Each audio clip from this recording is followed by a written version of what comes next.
Under a bruised twilight sky, the train station buzzed with a constant undercurrent of arrivals and departures. The platform, a vast concrete expanse flanked by soaring glass walls and metallic canopies, pulsed with the energy of restless travelers and echoing footsteps. Amid the cacophony of distant train whistles, clacking tracks, and the murmur of voices in multiple languages, an unexpected silence fell as one commuter discovered a body lying motionless near the edge of the platform. It was around 11:45 p.m. The station's neon signs reflected off rain, slick pavement, casting fractured light in every direction. A young man, perhaps in his early 30s, lay sprawled near a bench under a flickering overhead lamp. His dark jacket was crumpled, his jeans stained with mud and dried blood, and his sneakers, scuffed from endless miles, were half buried in puddles. In his outstretched hand, a final desperate grasp, a torn scrap of paper fluttered in the cold breeze. Scrawled hastily on the paper were the words, "Some truths should stay hidden." The witness, a middle-aged woman, returning from a late shift at a nearby diner, gasped as she called for help. Within minutes, the station was swarming with uniformed officers, their voices calm but determined, and forensic specialists began sealing off the area. The discovery had sent a ripple of shock through the normally methodical routine of the station. Detective Vera Clarkson, known for her analytical mind and quiet intensity, arrived on the scene as the station's lights struggled against the encroaching darkness. She paused at the edge of the platform, where the body lay unnervingly still, almost arranged with purpose. Every detail, the angle of the body, the slight smear of blood marking a subtle path toward a maintenance door, and the stray note clutched in a still, lifeless hand, spoke of meticulous design rather than random misfortune. Vera's experienced gaze swept over the scene, the absence of a chaotic struggle, the careful placement of personal effects, and the cryptic note suggested that the murder was meant to be a statement. For the next several days, Vera dedicated herself to the investigation with a relentless focus. Her first step was to interview the handful of people who had been present at the station that night. One witness, a young businessman who'd been waiting for his connecting train, recalled how he had seen a man pacing nervously near the far end of the platform. He kept checking his phone, looking over his shoulder, the witness said, voice low and troubled. "I thought he was just anxious about missing his train, but now I wonder if he was running from something." Another commuter, an elderly man with a cane, remembered hearing hushed arguments in a nearby corridor, voices raised in anger before abruptly falling silent. In the days following the discovery, Detective Clarkson obtained a search warrant for the victim's modest apartment, located in a worn building near the station. The space was small and sparsely furnished, with peeling wallpaper and a persistent chill that seemed to seep from the very walls. Amid a jumble of everyday items, a threadbare sofa, stacks of dog-eared books, and a small collection of vinyl records, Vera found a battered journal tucked away in a drawer. Its leather cover was cracked by time, and inside the pages were entries written in neat, careful handwriting. Early entries detailed mundane routines, grocery lists, reminders of bills, notes about the weather. Yet as the journal progressed, the tone shifted subtly into a record of growing obsession. The victim, identified as Trevor Malone, had been a junior archivist at the local historical society. In later entries, he meticulously recorded observations about discrepancies in public records and town archives, numbers that didn't quite match, names that were missing, and dates that had been inexplicably altered. One entry, dated just 3 days before his disappearance, read, "I've been comparing old shipping manifests and property deeds. Something isn't right. The figures are lower than they should be. It's as if parts of our town's story are being erased." The final entry ended abruptly, with a few hastily scribbled words, "If I expose this," before the page went blank. Simultaneously, digital forensic experts recovered fragments of deleted messages from Trevor's old cell phone. Among these were terse, chilling exchanges with an unknown sender identified only as Icarus. One reconstructed text warned, "Stop digging or you'll vanish." Another read, "Your search will drown you in secrets." The messages, stripped of warmth and laced with cold menace, confirmed that Trevor's investigation had stirred dangerous forces that were determined to protect their hidden truths at any cost. Vera's investigation gradually broadened beyond the personal belongings of Trevor Malone. She turned her attention to the town archives housed in the county office, a cavernous space of dusty files, yellowed papers, and long-forgotten documents that chronicled the history of the community. With the help of a meticulous archivist, Mr. Harold Fisher, Vera began comparing the official records with the original handwritten logs from decades past. What she discovered was startling. Numerous entries, particularly those relating to the town's early shipping contracts and property transfers, had been altered in minute but significant ways. In some ledgers, the names of original owners had been replaced by initials. In others, the recorded sale prices had been subtly lowered. These discrepancies, though seemingly insignificant on their own, formed a consistent pattern over time, a deliberate rewriting of history that pointed to a clandestine operation known only to a select few. The evidence suggested that a powerful group within the town whispered about as the adjusters had systematically manipulated public records. This shadowy network, it appeared, had reaped financial benefits by ensuring that certain transactions were recorded inaccurately. The adjusters' influence reached deep into local commerce and public works, benefiting contractors and officials who operated under a shroud of secrecy. Trevor Malone's journal implied that he had uncovered hints of their activities, snippets of conversations, mismatched data, and secret meetings, but had never been able to piece it all together before his life was cut short.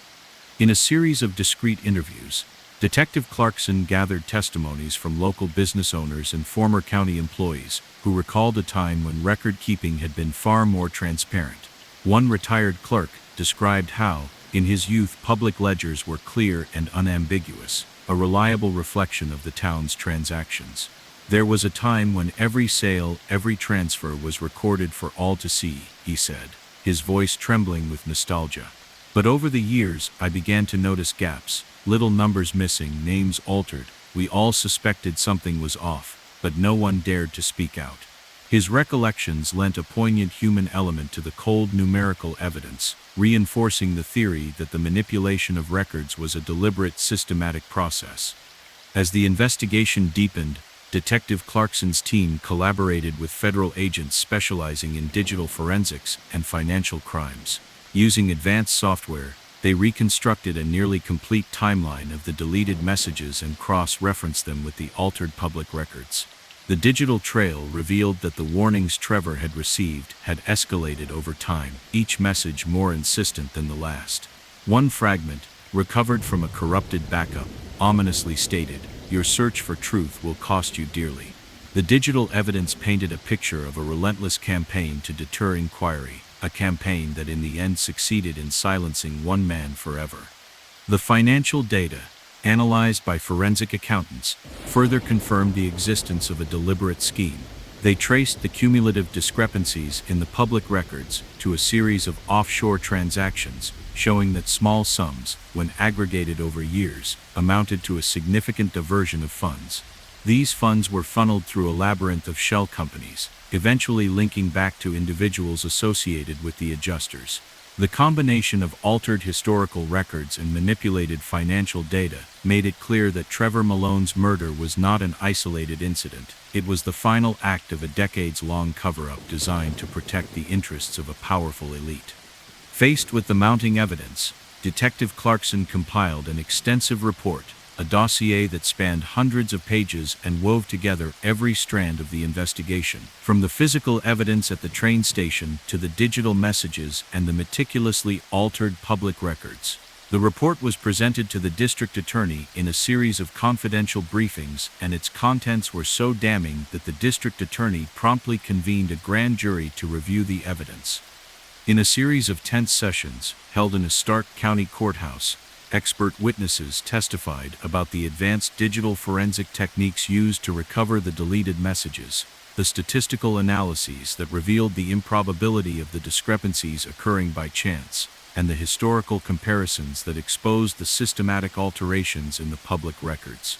Their testimony was precise and unyielding, each detail a critical piece of a puzzle that spanned decades. The grand jury, after many hours of deliberation, returned indictments on charges of fraud, conspiracy, and accessory to homicide, directly linking the manipulation of historical records to the murder of Trevor Malone. Several mid-level administrators and technical staff were named in the indictments. though the highest-ranking conspirators remained cloaked behind legal redactions, a bitter acknowledgement that while some layers of the corruption had been unveiled, others still lingered in the shadows. The trial that followed was a drawn-out legal battle that riveted the entire community. In a packed courtroom, where the air was heavy with anticipation, federal prosecutors presented their case with unrelenting detail. Digital forensic specialists demonstrated, using vivid reconstructions on computer screens, how the deleted messages formed a coherent chain of threats that perfectly aligned with the timeline of altered records. Forensic accountants unveiled charts and graphs that revealed the cumulative financial impact of the discrepancies, and local historians compared original documents side by side with the revised versions, their voices measured as they explained the significance of every subtle change. Every piece of evidence, the crumpled note found at the scene, the yellowed pages of Trevor's journal, the re-engineered digital trails, was laid bare for the jury, a testament to the deliberate and methodical nature of the cover-up. Detective Clarkson took the stand with quiet resolve. In a voice both steady and impassioned, she recounted the moment of discovery at the train station, the shock in her eyes as she observed the lifeless form of Trevor Malone, the meticulous way in which each detail had been recorded, and the relentless pursuit that had followed. Her testimony was a blend of clinical precision and personal grief, a reminder that the quest for truth was often a lonely, perilous journey. Every detail she provided, from the exact position of the torn scrap of paper to the precise timestamps on the digital logs, resonated deeply in the courtroom, leaving the assembled jurors with little doubt about the calculated nature of the crime. In the end, the grand jury's indictments led to the conviction of several mid-level operatives directly involved in the record-altering operation. These individuals received lengthy prison sentences, and their actions were condemned as a betrayal of public trust. Yet, as the courtroom emptied and the legal proceedings drew to a close, many in the community were left with a lingering sense of incomplete justice. The most influential figures, the architects of the cover-up, who had orchestrated the manipulation of public records and the diversion of funds, managed to avoid full accountability by exploiting intricate legal loopholes and the protective layers of institutional power.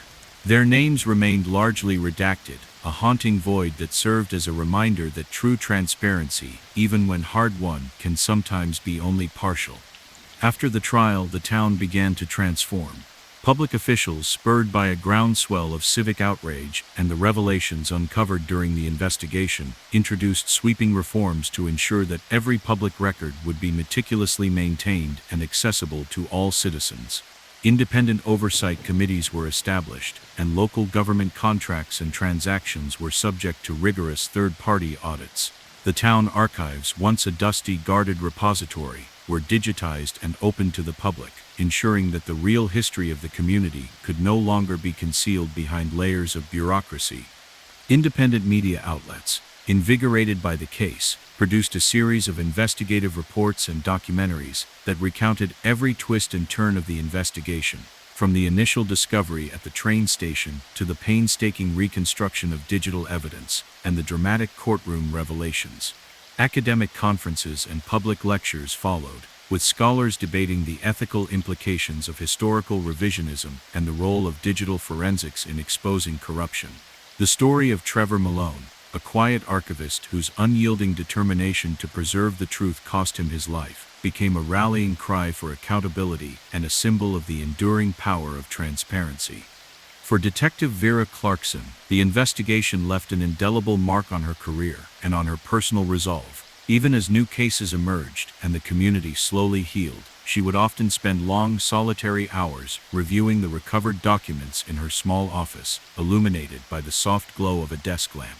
The worn pages of Trevor's journal, the reconstructed text messages with their chilling warnings, and the detailed comparisons between original and altered records were constant reminders of the heavy cost of uncovering the truth. Though the identities of the highest conspirators remained partly obscured, every new discovery was a step toward ensuring that such systematic corruption could never again be allowed to hide in the shadows. Years later, the legacy of the case continued to influence the town. The once tainted public records were now a source of pride, meticulously maintained and regularly audited by independent experts. Public forums, town hall meetings, and community workshops ensured that every citizen had a voice in safeguarding their shared history. A modest memorial was erected near the train station, a simple stone bench etched with the words, "In every quest for truth a sacrifice endures," serving as a quiet tribute to Trevor Malone and all who had fought for transparency. In classrooms, the case was discussed as an enduring example of the importance of ethical governance and the courage required to challenge established narratives. Detective Clarkson moved forward with each new case, always guided by the lessons learned from that long, arduous investigation. Every inconsistency in a record, every unexplained detail in a digital trail was treated as a potential key to a larger truth. Her unwavering commitment to the truth became a beacon for those who believed that, regardless of how deeply secrets were buried, the light of inquiry could eventually reveal them. In a final reflective moment, as the sun rose over the town and cast golden rays onto the freshly maintained archives in the county building, Detective Clarkson paused by the window of her modest office. The gentle murmur of early traffic and the soft rustle of pages in the public library served as a quiet symphony to a community that had been forever changed. In that moment, she silently vowed that no matter how many layers of deceit might remain, the pursuit of truth was a duty that would never cease. The story of that fateful investigation was not simply one of a solitary murder or a series of manipulated records. It was a narrative of resilience and transformation. It revealed that even in a small town where life moved slowly and tradition held sway, the courage to challenge the official story could ignite sweeping change. And as long as there were voices willing to scrutinize every detail, every whispered discrepancy, the legacy of those who sacrificed everything for the truth would continue to inspire a future built on accountability, transparency, and unwavering integrity. And so, in the ever-changing light of each new day, the echoes of that long-ago investigation lingered in every corner of the community, a constant, enduring reminder that the truth, however deeply concealed, would one day emerge, guiding the town toward a brighter, more honest tomorrow.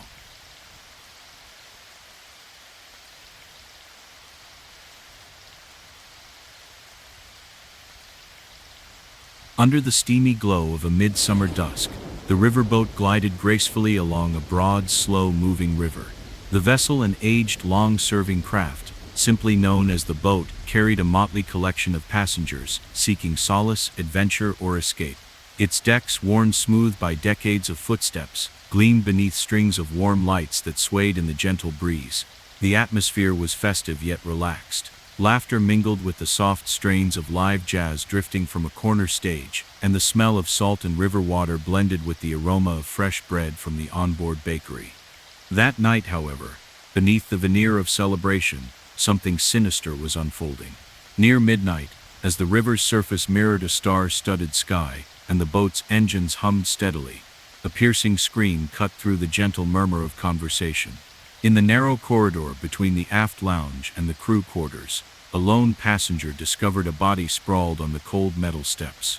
The victim, later identified as Nolan Pierce, a reserved man in his late 20s known for his quiet charm and unwavering integrity, lay motionless, his features slack in a final expression of shock. His hands were frozen in mid-gesture, as if he had been reaching out for help, and beside him, barely visible under a stray patch of dim light, was a crumpled scrap of paper bearing a single cryptic message: "Some truths are never meant to surface." Within minutes, the once cheerful hum of the boat was replaced by the rapid shuffle of uniformed officers and the low murmur of forensic specialists. Detective Simone Ortiz, a thoughtful and deliberate investigator with a reputation for unraveling puzzles from the smallest clues, arrived on the scene.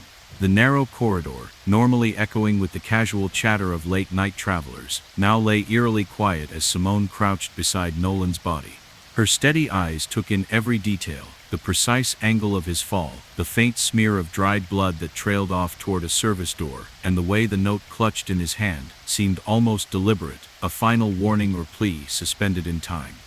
Over the course of the next several days, Simone worked tirelessly to piece together the events that led to Nolan's untimely death.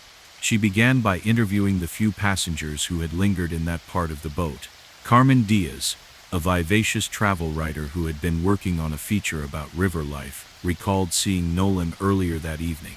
He was polite, reserved, and always seemed to be lost in thought, Carmen said, her eyes clouded with worry. I remember he had a furrowed brow and kept glancing at his phone almost as if he was expecting an important message. I assumed it was personal, but now I'm not so sure. Another passenger, a retired schoolteacher named Edmund Clark, mentioned that he'd observed a heated conversation between Nolan and a man in a dark suit near the private quarters. They spoke in hushed tones and Nolan looked agitated, like he was warning someone. Edmund recalled, his testimony, though vague, added an element of mystery to the case. Determined to understand Nolan's final hours, Simone obtained a warrant to search his small cabin. The modest stateroom was sparsely decorated, a simple bed, a rickety desk piled with books and loose papers, and a window that offered a fleeting view of the river under the moonlight. In a locked drawer of the desk, she discovered a battered notebook. Its pages, filled with neat, deliberate handwriting, chronicled Nolan's thoughts over the past several weeks. Early entries were mundane. A list of travel plans, reflections on the beauty of the river at sunrise, and observations of fellow passengers. However, as the pages progressed, his tone grew more urgent and troubled. One entry, dated just 2 days before his disappearance, read, "I've noticed discrepancies in the messages I've received, warnings that seem designed to deter me from looking too closely at the past. There's something hidden in the records, something that powerful people want to keep submerged. I must be careful. Every unanswered question might sink me further." The urgency in his words was palpable, hinting at an investigation that had taken a dangerous turn.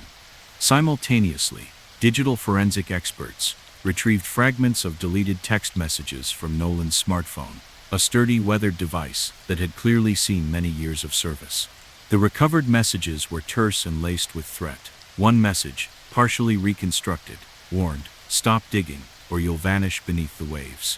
Another read, "Some secrets drown those who seek them." The cold, impersonal tone of these warnings sent a shiver down Simone's spine. It was clear that someone, or perhaps a group of people, had been monitoring Nolan's inquiries and was willing to go to extreme lengths to prevent the truth from emerging. At this point, Detective Ortiz began to explore the broader context of the mystery, a tangle of old records, financial discrepancies, and whispered legends of corruption tied to the boat's long history. The riverboat had served as a hub for commerce and travel for generations, and its logbooks, maintained with painstaking care, were kept in the station office at the dock. Simone secured permission to review these documents, and with the help of a longtime dockworker named Harold, she pored over the ancient ledgers and shipping records. What she found was disconcerting. Several entries regarding cargo shipments and passenger transactions had been subtly altered over time. In particular, records for shipments of high-value goods, exotic fruits, handcrafted souvenirs, and even specialized equipment for onboard events, showed small but consistent discrepancies.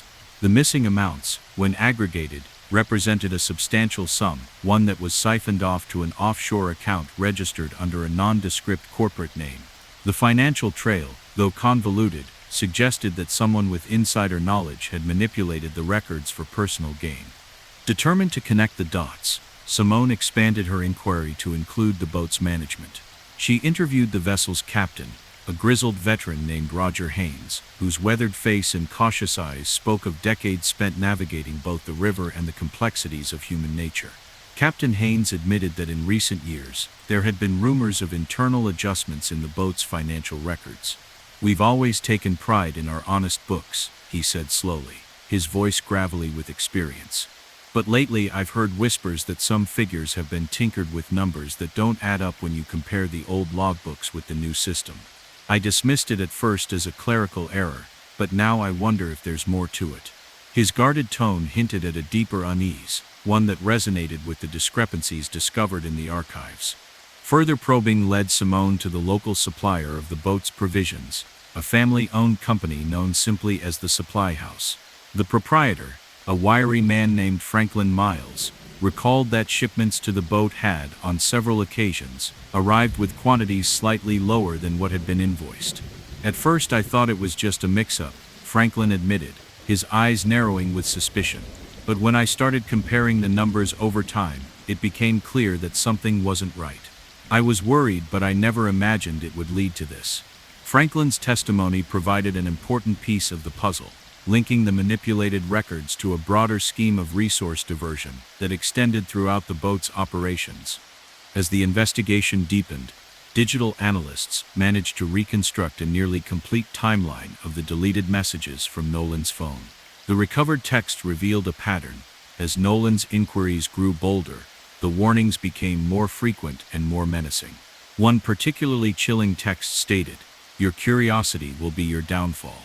The unambiguous threat underscored that the forces behind the record manipulation were both organized and ruthless. Simone's team then turned its attention to uncovering the financial trail behind the discrepancies in the logbooks.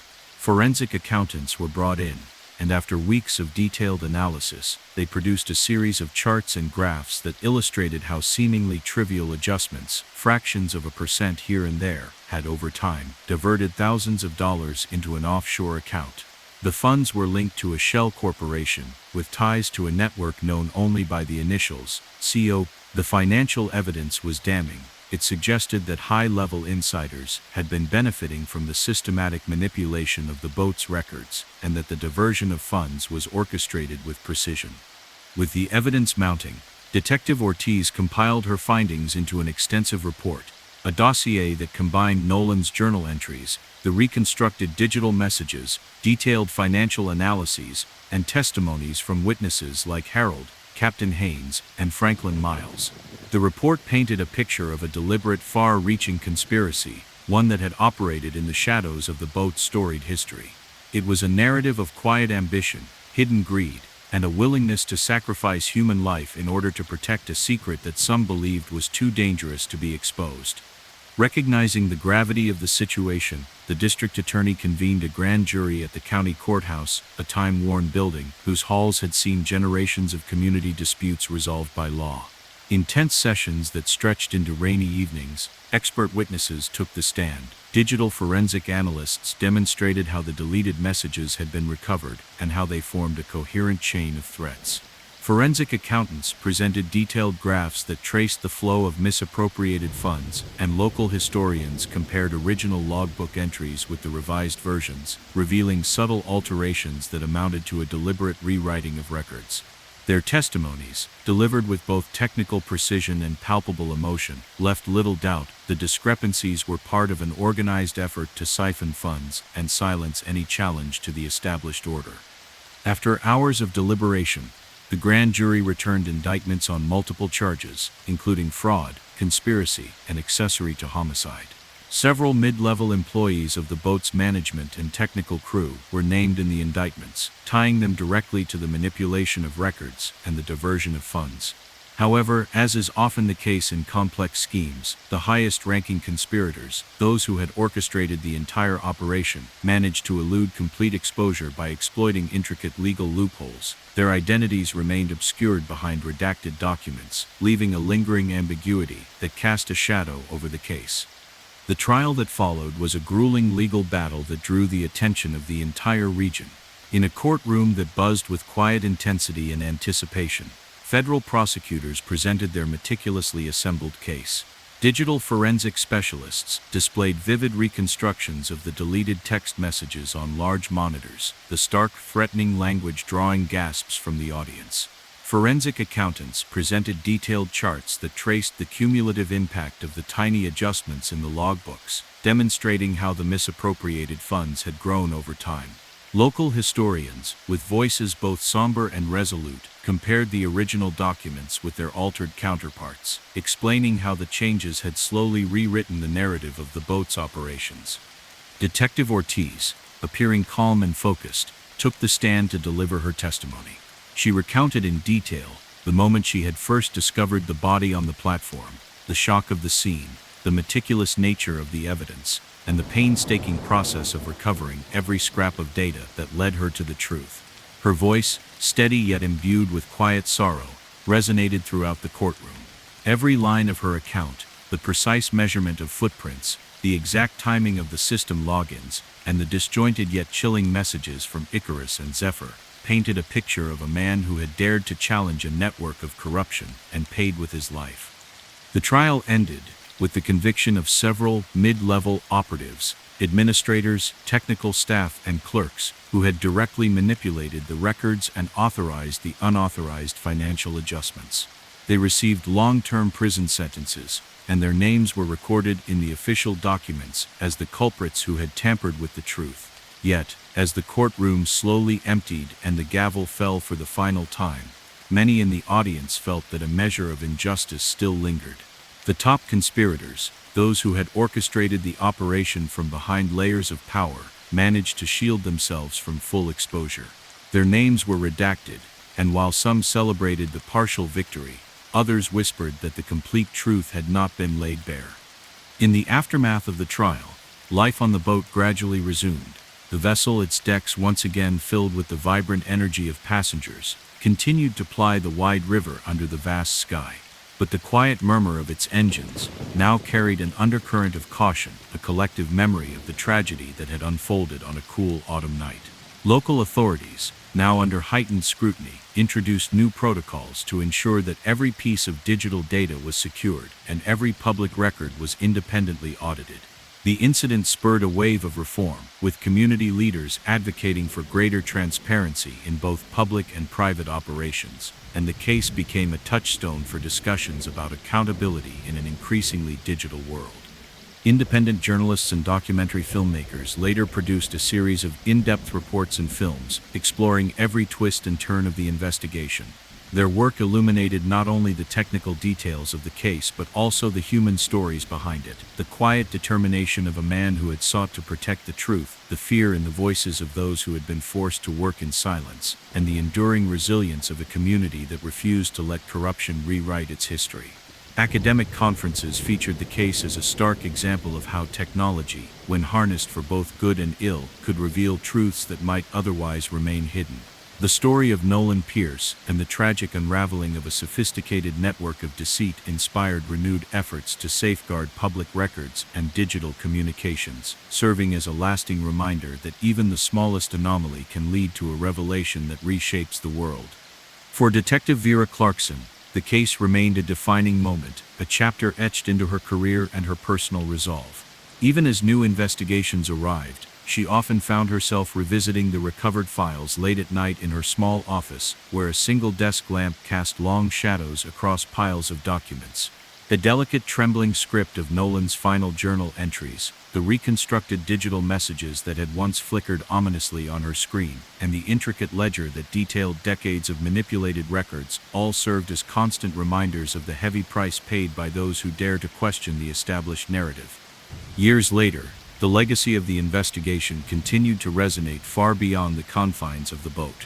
The case prompted widespread reforms in digital forensics, public record management, and financial oversight, as communities across the region vowed that no secret, no matter how carefully concealed, would remain hidden forever.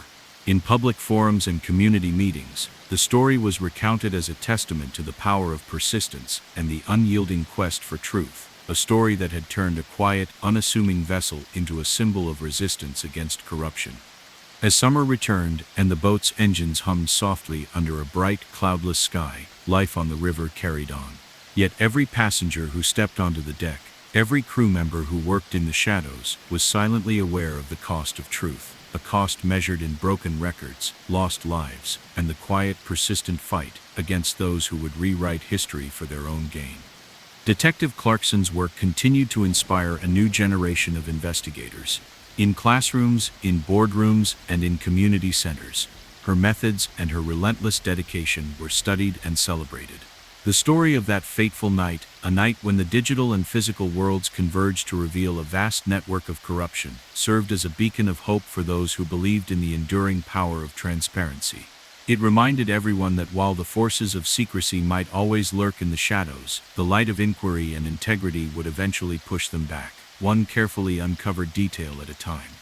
In the end, the investigation on the boat was not defined solely by a single tragedy or by the cold, hard numbers of a manipulated ledger.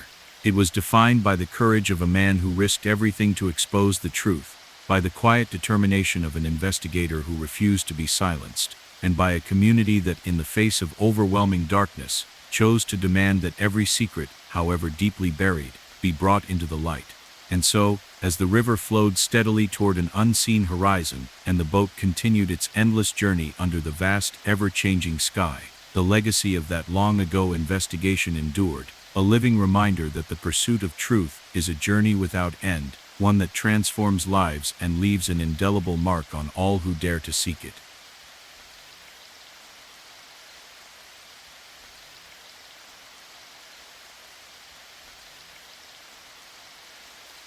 Under a hot, coppery afternoon, the old quarry sprawled before the town like a jagged scar in the earth. Rust-colored rock, worn smooth by centuries of wind and water, formed dramatic cliffs and hidden crevices in a landscape where sunlight and shadow danced unpredictably. Few ventured there these days, except for the occasional thrill-seeker or local who remembered when the quarry was the center of industry and community pride. But that day, in the middle of an oppressively still afternoon, the quarry became the stage for a crime that would forever disturb the quiet rhythm of rural life. It began when a lone hiker, returning from a long walk along the winding, dusty road, discovered something that made him stop in his tracks. Near a narrow ledge overlooking a deep, dark pool of water, he found a body lying in the rocky debris. The man was sprawled on a bed of pebbles and coarse gravel, his features obscured by a shock-stained pallor. Clutched in his right hand was a torn scrap of paper, its edges crumpled and stained with dried blood. The message, scrawled hastily in ink that had faded under the sun, simply read, "Some secrets drown in silence." The hiker, trembling as he fumbled for his cell phone, dialed 911. Within minutes, the usually desolate quarry was swarming with flashing lights and the low murmur of approaching sirens. Local officers, unused to the harsh reality of murder in their quiet county, began cordoning off the area, while forensic teams in bulky suits carefully documented every detail. The distinct impression of footprints in the loose stone, the precise angle at which the body had come to rest, and the way the paper had clung to the victim's grasp, as if unwilling to let go. The victim was soon identified as Leo Jensen, a 32-year-old maintenance supervisor at the county's waterworks. Known for his quiet diligence and friendly, approachable manner, Leo had been a fixture in the community. His job, while often thankless, was respected by those who understood the importance of keeping the town's aging infrastructure in working order. That morning, however, Leo was not at work, and by the time his body was found, a sense of dread had begun to creep into every conversation across town. Detective Isaac Monroe, newly assigned to the rural precinct and already burdened by a string of cold cases, was called in to lead the investigation. With a calm demeanor that belied the intensity behind his eyes, Isaac arrived at the quarry just as the afternoon light began to wane. He walked slowly along the edge of the debris field where the body lay against a backdrop of weathered stone and swaying grasses. Every step was measured, every detail noted, the subtle trail of dried blood that led from a broken patch of ground to a narrow crevice, the scattering of personal effects that suggested the victim had been taken by surprise, and most striking of all, the scrap of paper whose message seemed both cryptic and deliberate. Isaac's first task was to speak with the man who had discovered the body. The hiker, a wiry fellow with sunburned skin and wary eyes, explained that he had been retracing an old trail when he noticed something unusual among the rocks. "I wasn't expecting to find a body out here," he said, his voice quavering. "I just saw something that didn't belong. There was this piece of paper, and then the man, he looked like he'd been trying to tell someone something." His words, simple and unadorned, set in motion a series of investigations that would soon reveal that Leo's death was far from random. Over the following days, Detective Monroe painstakingly retraced Leo Jensen's final hours.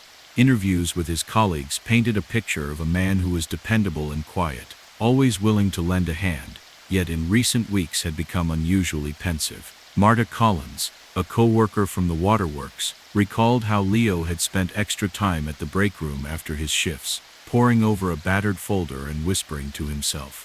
He mentioned something about discrepancies in the supply orders, Marta said softly, her eyes downcast. He said the invoices didn't match the shipments, that parts were missing. He seemed worried, like he knew something was off, but he never explained further. Other employees noted that Leo had grown reclusive, often checking his phone with a furrowed brow as if he were receiving coded messages that only he understood. The investigation soon led Detective Monroe to Leo's small apartment, a humble single-story dwelling on a quiet street lined with aging sycamore trees. Inside, the place was sparse, with only the essentials of a hard-working man: a threadbare sofa, a small dining table, and a collection of personal mementos that hinted at a life of steady routine. In a battered wooden desk drawer, Isaac discovered Leo's journal. The pages were yellowed and worn, filled with neat, precise entries that began as simple accounts of daily tasks. But as the days progressed, Leo's entries grew more erratic and anxious. One entry, written in hurried ink just days before his death, read, "I've noticed a pattern. Every order for maintenance supplies seems to be short by a few items. At first I thought it was a clerical error, but now it appears deliberate. I fear someone is siphoning off our resources, and if I continue, I may expose a truth that they'd rather keep hidden." The entry ended abruptly, as if he had been interrupted mid-thought. Digital forensic specialists were called in next. They retrieved fragments of deleted text messages from Leo's old smartphone, a sturdy model with scratched glass and a well-worn casing. Among the recovered messages were terse, chilling exchanges with an unknown sender identified only as Obsidian.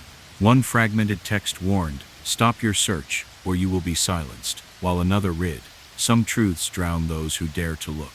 The cold, unyielding tone of these messages was enough to confirm Isaac's growing suspicion that Leo's investigation had provoked a dangerous adversary, one with both the motive and the means to end a life. Seeking further context, Detective Monroe turned her attention to the town's public records, housed in the county office, a cavernous space filled with filing cabinets, dusty ledgers, and the persistent scent of aged paper.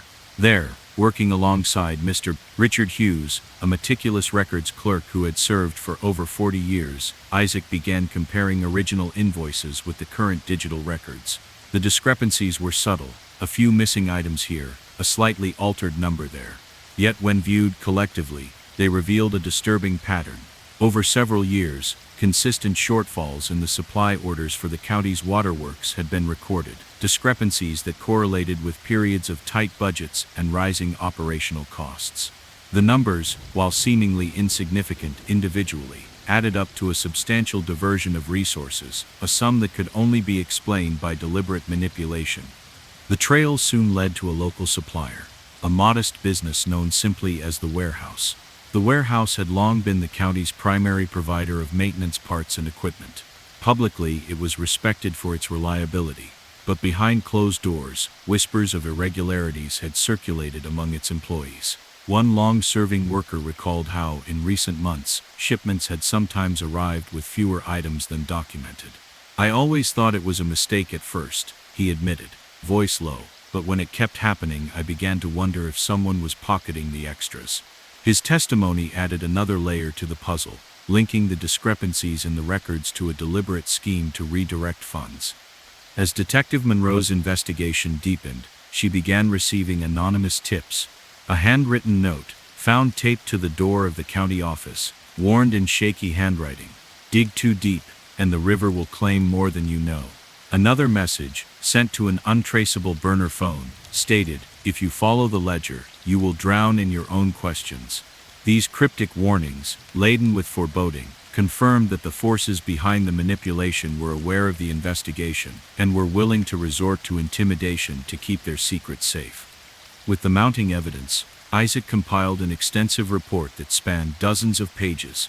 The dossier included Leo Jensen's journal entries, reconstructed text messages from Obsidian, detailed comparisons of the original and altered supply records, and testimonies from county workers and local business owners. The report painted a picture of a covert operation that had systematically siphoned off maintenance supplies from the county's budget, funneling the diverted resources into an offshore account linked to a shell corporation registered under an innocuous name. The financial data was irrefutable. Small, repeated discrepancies had been engineered with precision, a methodical redirection of funds that spanned several fiscal years. Realizing the gravity of the case, the district attorney convened a grand jury in the old county courthouse, a building that stood as a relic of the town's once transparent governance. In a series of tense sessions that lasted late into rainy evenings, expert witnesses testified about the advanced digital forensic techniques used to recover deleted messages, the statistical methods that confirmed the improbability of random errors in the records, and the historical comparisons that exposed the deliberate alterations in the public ledgers. Their combined testimony left little doubt the discrepancies were not accidental but the result of a calculated cover-up. After extensive deliberation, the grand jury returned indictments on multiple charges, including fraud, conspiracy, and accessory to homicide, directly linking the systematic record manipulation to the murder of Leo Jensen. The trial that followed was a drawn-out legal battle, unfolding over weeks in a crowded courtroom where local residents, journalists, and advocates for government transparency gathered with heavy hearts. Federal prosecutors presented a detailed case that combined digital reconstructions, forensic charts, and impassioned eyewitness testimony. A digital forensic expert took the stand to demonstrate, with vivid clarity, the chain of deleted messages that traced back to a mysterious sender whose alias, Obsidian, reverberated with threat and finality. Forensic accountants displayed intricate graphs that illustrated how minute discrepancies, when aggregated over time, had diverted thousands of dollars from the county's budget. A seasoned county records clerk testified about the changes he had observed in the public ledgers over the years, subtle revisions that gradually rewrote the town's financial history. Detective Isaac Monroe, now a key witness in the trial, recounted with measured determination the chilling discovery at the roadside rest area near the quarry, a detail that had sent shockwaves through the entire investigation. He described the precise arrangement of Leo's body on the uneven pavement, the almost imperceptible trail of blood that connected the scene to the records he had meticulously examined, and the torn note that had served as a final, desperate warning. His testimony was delivered in a calm, deliberate tone, each word underscored by the weight of responsibility he had felt for exposing a truth that some had fought to bury. The courtroom fell into a reflective silence as he detailed the moments when digital evidence and physical clues merged to reveal the existence of a shadowy network determined to manipulate the past. While the trial resulted in convictions for several mid-level administrators and employees directly involved in the record-altering operation, the verdict was bittersweet. Many in the community felt that complete justice had not been achieved. The highest-ranking conspirators, the architects behind the systematic cover-up, had managed to remain largely unpunished by exploiting legal loopholes and the protective barriers of institutional power. Their names were redacted from public documents, and whispers in the courtroom suggested that the full extent of their influence would forever remain partially hidden. After the trial, the town's atmosphere shifted. The quiet corridors of the county office, once a symbol of the town's unchallenged heritage, now buzzed with calls for reform and transparency. Elected officials, facing relentless public scrutiny, instituted sweeping measures to ensure that every public record would be maintained with absolute integrity. Independent audits were mandated for every transaction, and the county archives were digitized and made available for public viewing, ensuring that no one could once again rewrite the history of the community in secret. Local media outlets, invigorated by the case, produced a series of investigative reports and documentaries that chronicled every twist and turn of the investigation, from the quiet determination of Leo Jensen to the painstaking reconstruction of digital evidence. Academic seminars and public lectures featured the case as a landmark example of how small discrepancies, when left unchecked, can grow into a vast web of corruption. The story of Leo Jensen, the unassuming maintenance supervisor who had sought only to protect his community's resources, became a symbol of the courage required to challenge an entrenched system. Detective Monroe continued her career with a quiet resolve, carrying with her the memories of long, sleepless nights spent poring over yellowed pages and encrypted messages. In the solitude of her modest office, lit by the soft glow of a desk lamp against the backdrop of an ever-changing digital world, she would often reread Leo's journal and trace the digital footprints left by Obsidian. Each detail served as a reminder that the truth, no matter how obscured, must be pursued relentlessly, even if the process was fraught with danger and loss. Years later, as the community slowly healed, and the county's public records shone with a renewed clarity, the legacy of the case remained an indelible part of the town's identity. Public forums, where citizens debated the ethics of record-keeping and the necessity of transparency, became regular events. A modest memorial was installed at the rest area near the old quarry, a simple stone bench engraved with the words, "In every pursuit of truth, a sacrifice is made." The case of Leo Jensen continued to be discussed in classrooms, at local council meetings, and in the quiet conversations of those who believed that every hidden secret, however meticulously concealed, would eventually be brought into the light. For Detective Isaac Monroe, each new investigation was approached with the same meticulous care and unwavering commitment to uncovering the truth. Every discrepancy, every cryptic message, every slight alteration in the public records was treated as a piece of a larger puzzle, a puzzle that, once solved, would ensure that the past was not allowed to distort the future. In every quiet moment, as the town's gentle rhythm resumed and the old quarry lay silent under a bright morning sky, the memory of that case lived on, a powerful reminder that even in a community as small and seemingly unassuming as this one, the quest for truth was a battle worth fighting, one painstaking detail at a time. In the end, the story was not simply about a solitary murder or a series of manipulated records. It was about a community that rose from the shadows of its past, united by the belief that every truth must be preserved, every secret exposed, and every sacrifice honored. The case, with its many twists and lingering mysteries, became a lasting testament to the enduring power of accountability, a beacon for those who believe that even in the most unremarkable places, the light of truth will always find a way to shine through.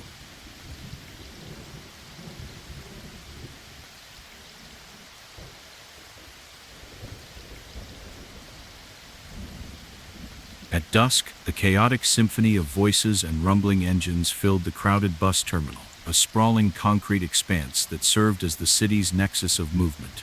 Neon signs and flickering exit boards cast harsh reflections on rain-slicked floors, while commuters hustled between platforms and waiting areas. Amid this everyday bustle, a singular moment of horror began to unravel the fabric of routine. No one noticed the dark figure slipping between buses until a young woman, returning from an overnight shift at a nearby factory, discovered a body lying near one of the battered benches. The victim, later identified as Vincent Keller, had been a quiet presence in the terminal, a maintenance technician whose steady work kept the place running smoothly. His features, etched with years of labor and concern, now lay slack and lifeless in a pool of drying blood.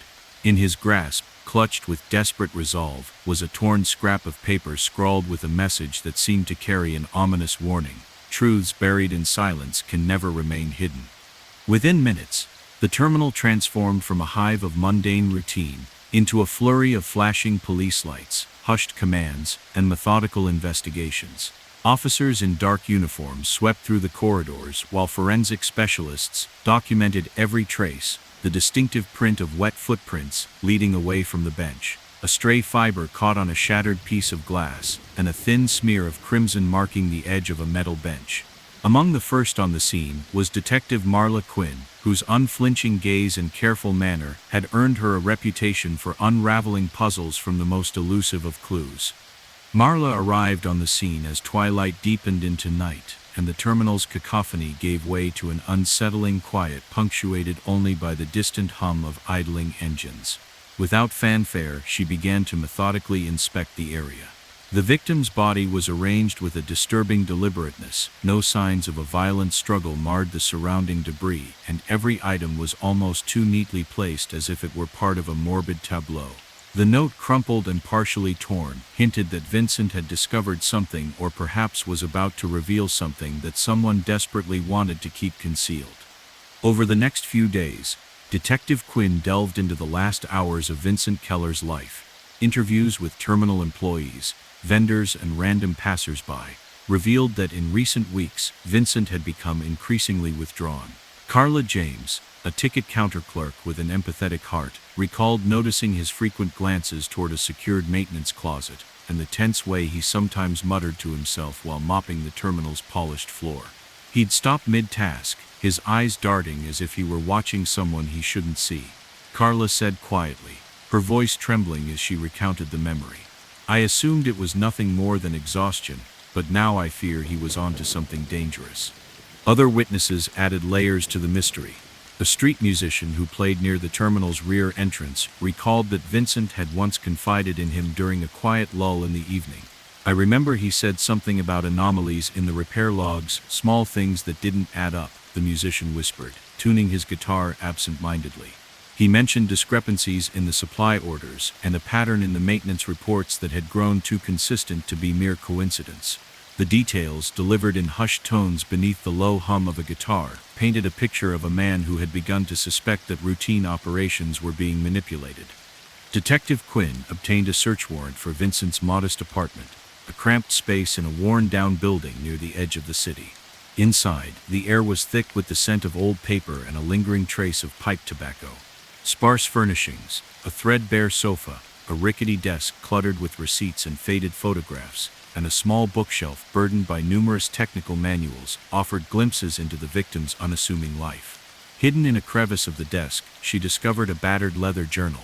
Its pages, yellowed by time and marked with Vincent's neat, deliberate handwriting, chronicled his routine work and later his growing unease. The journal began as a straightforward log of daily tasks, times when lights were replaced, records of routine repairs, and notes on minor malfunctions. But as the entries advanced, Vincent's tone shifted. He began documenting odd discrepancies, an invoice for spare parts that never arrived, a series of maintenance orders that when cross-checked showed a slight but consistent shortfall in supplies. One entry, dated only 3 days before his untimely end, read, "I've been comparing the new digital logs with the old paper records. Something isn't right. Each week, a small percentage of our supplies is missing. I fear someone is siphoning off our resources and rewriting the numbers. I must be cautious. If I expose it, I may pay the ultimate price." The urgency in his script was palpable, a final warning echoing in the margins of everyday work. Simultaneously, digital forensic experts managed to recover fragments of deleted text messages from Vincent's old smartphone, a battered device with cracked glass and a protective case scuffed from years of use. The recovered messages were sparse and terse, exchanged with an unknown sender who went by the pseudonym Icarus. One fragment warned, "Cease your search before the numbers betray you," while another threatened, "Dig too deep and be swallowed by silence." The cool, almost mechanical tone of the messages chilled Detective Quinn, confirming that Vincent's quiet investigation had attracted unwanted attention from a source with both the motive and means to silence him permanently. As Quinn pursued these digital trails, she also turned her attention to the official records at the county office, a vast repository of public documents stored in metal filing cabinets in a drab, institutional building. Working with Harold Benson, a seasoned records clerk whose memories of the past were as clear as the ink on old ledgers, she painstakingly compared the original handwritten logs with their digital counterparts. The differences were subtle, a few numbers here, a slight change in dates there, barely noticeable on a day-to-day basis, but significant when accumulated over years. These small inconsistencies revealed a systematic pattern of alteration, each adjustment designed to erase a fraction of the truth and funnel resources into a hidden coffers network. The discrepancies eventually led Detective Quinn to focus on a local supplier known as the Warehouse, a modest business that had long provided the terminal with maintenance parts and cleaning supplies. Publicly, the Warehouse prided itself on its prompt service and accurate billing. Yet when Quinn interviewed a longtime employee who wished to remain anonymous, he mentioned that shipments had frequently arrived with quantities that didn't match the invoices. "It was always just a little off," he explained, his voice subdued. "I thought it was a mistake at first, but after a while the gaps started to add up. I whispered to a few colleagues, but we were all too afraid to say much." His testimony suggested that the small differences were no accident, but part of a deliberate effort to siphon off supplies that in the aggregate represented a substantial loss. The financial trail soon added a further twist. Forensic accountants, collaborating with federal agents, meticulously analyzed the supply records and uncovered that the cumulative loss from the discrepancies had been redirected to an offshore account linked to a shell corporation operating under an unremarkable name. Advanced software and painstaking manual work revealed that these small recurring shortfalls were calculated to transfer a significant sum over time, a hidden diversion that benefited an elusive network of insiders whose identity remained cloaked in redacted documents. As the evidence mounted, Detective Quinn began receiving anonymous notes. One piece of paper, delivered to her in an unmarked envelope at the county office, carried a single chilling phrase: "Follow the ledger and the past will drown you." Another text message, sent to a burner phone, cautioned, "Some numbers hide darker truths than you can imagine." The messages, ambiguous yet undeniably menacing, confirmed that the forces behind the alterations were not only aware of the investigation but actively sought to deter further inquiry.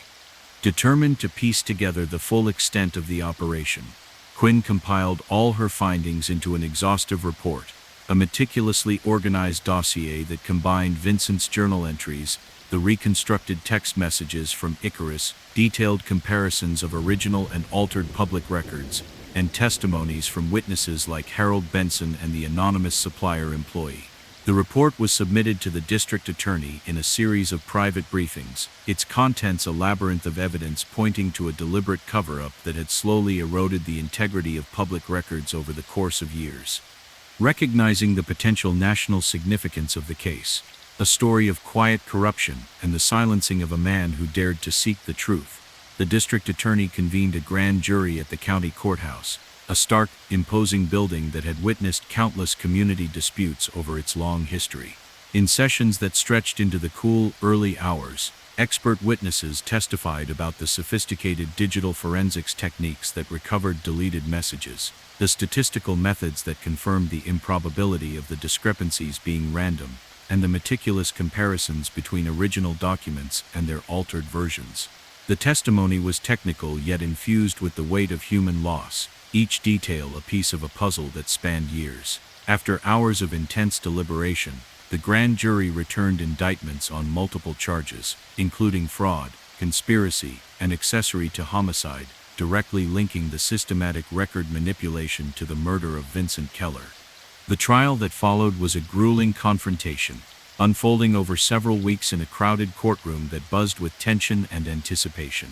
Federal prosecutors presented their case with unwavering clarity, their arguments supported by digital experts who demonstrated the recovered text messages on large monitors. Forensic accountants unveiled elaborate graphs that traced the cumulative effect of the minor discrepancies, and local historians compared original logbooks with revised records, highlighting the deliberate nature of the alterations.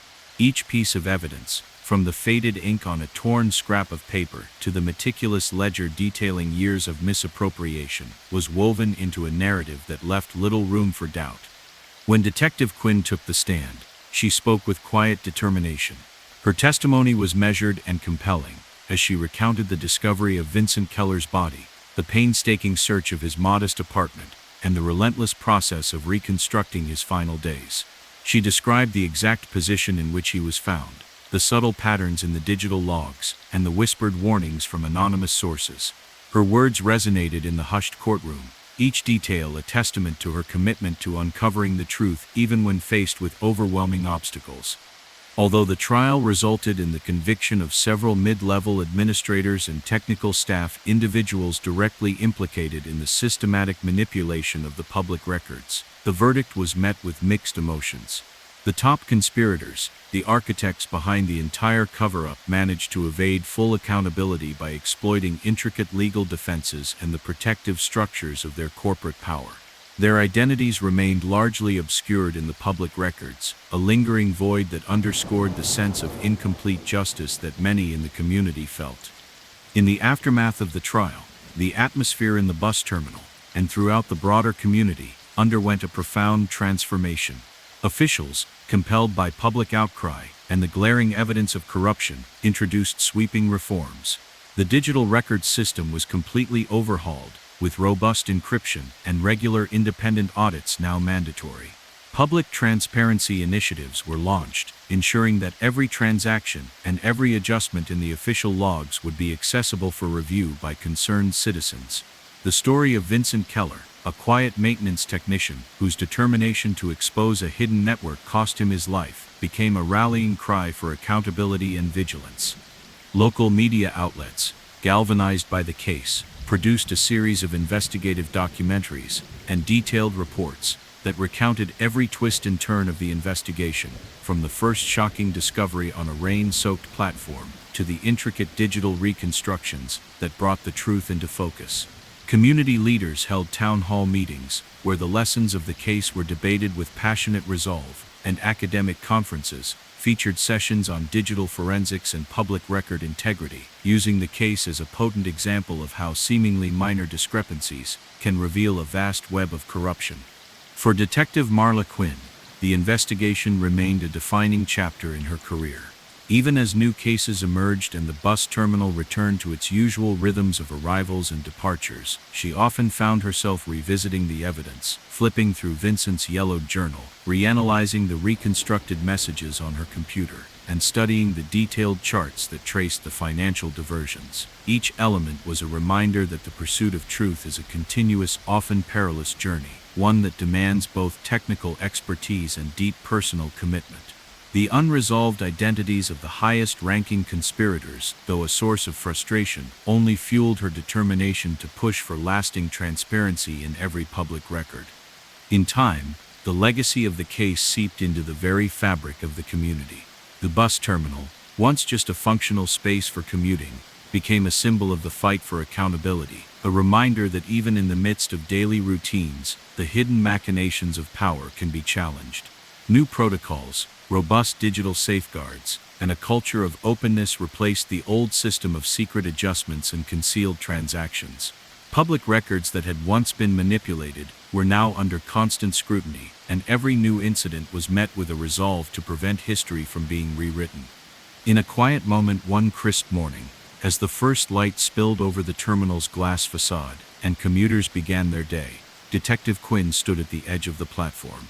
The soft hum of early traffic, the steady pulse of the digital record system, and the quiet determination of those who now scrutinized every detail of public transactions all bore witness to a community that had learned from its painful past. The case of Vincent Keller, with all its intricate digital trails and meticulous documentation, had not only exposed a network of corruption, but had also ignited a broader commitment to truth that resonated far beyond the confines of a single terminal. For those who had followed the investigation, from the eyewitnesses who recalled the final moments to the forensic experts who pieced together the deleted messages, the story became a testament to the enduring power of perseverance and the belief that every hidden secret, however carefully masked, will eventually come to light. And while the identities of the shadowy figures behind the operation remained partially unresolved, the collective resolve of the community ensured that the pursuit of transparency would continue. One record, one digital trail, one determined inquiry at a time. Thus, as the sun climbed higher in the sky, and the bus terminal buzzed with renewed activity, the memory of that dark night served as a silent promise that no matter how deep the secrets run, the unwavering quest for truth will always find a way to emerge, illuminating even the darkest corners of our shared history.